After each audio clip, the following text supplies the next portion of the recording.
We have all fallen into the trap. We sit down with a pen and paper, with good intentions in our heart and a fire under our feet. We're ready to get after all those tasks we've been putting off for days, and for some of us, weeks. We write out the list, and before we know it, our list has grown taller than we are. The work feels overwhelming, and we're paralyzed by analysis. We have no idea where to begin. The tasks feel so daunting, we decide that we would rather do nothing at all, fulfilling our procrastination cycle and stoking the anxiety that burns inside of us. There's this thing that I've noticed with my wife. When she sits there with a full list, she is more likely to shuffle her feet, not wanting to do anything that she was so excited to accomplish just 10 minutes ago. But then something changes. Once she starts striking things off the list, she looks around for the next thing to do, and then the thing after that. She gets to a point where our home must be obsessively clean, something I absolutely adore about her.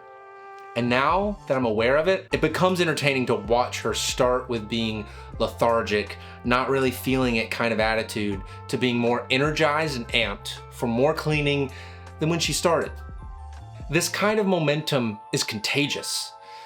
I never think, yippee, my wife wants to clean less for me. It gets me motivated. I want to contribute, and I want to be a team player in cleaning our home and also our marriage. How many of you are like this? It takes moving heaven and earth to get started, but once the ball is rolling, there is no stopping. The problem we often run into is that tasks feel too big, that we don't have the time or the energy to finish, so why get started? Like so many things, all it takes is a shift of perspective.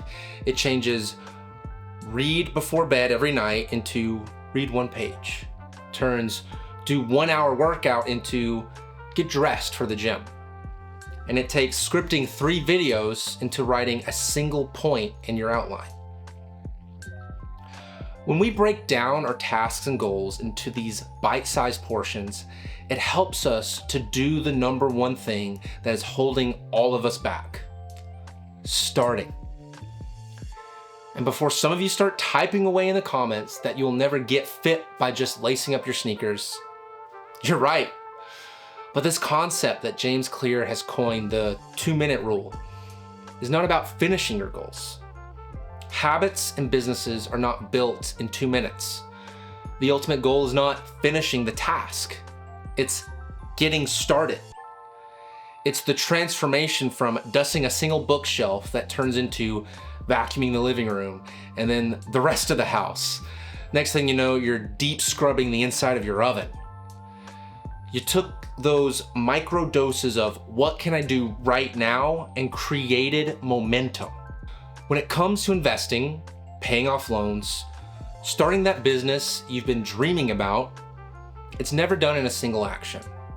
It takes dozens, if not thousands, of smaller actions. These are the concepts that I hit on over and over again. The things that will take you the furthest is consistency and discipline.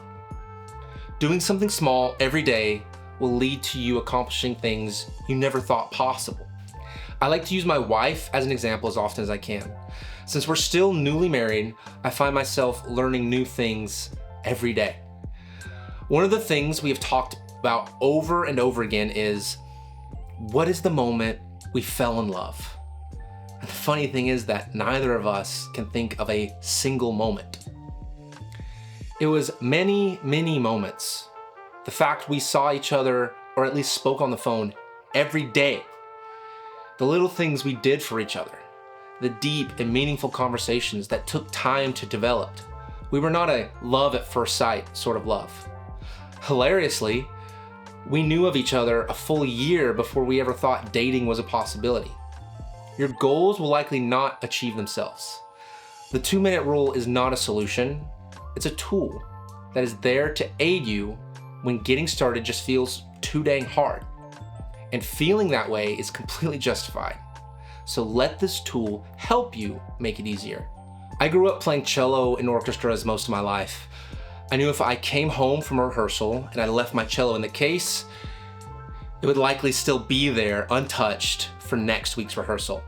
So what I did was I came home and I took it out of the case, put sheet music on the stand, and then I walked away.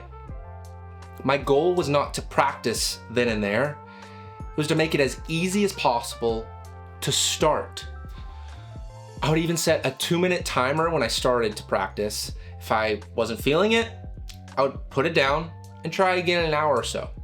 Sometimes it's not worth dragging yourself through a crummy practice session just so you can say you did something today. Sometimes it is worth it, and you should determine that yourself. But a lot of the time it turns into a chore, not a passion.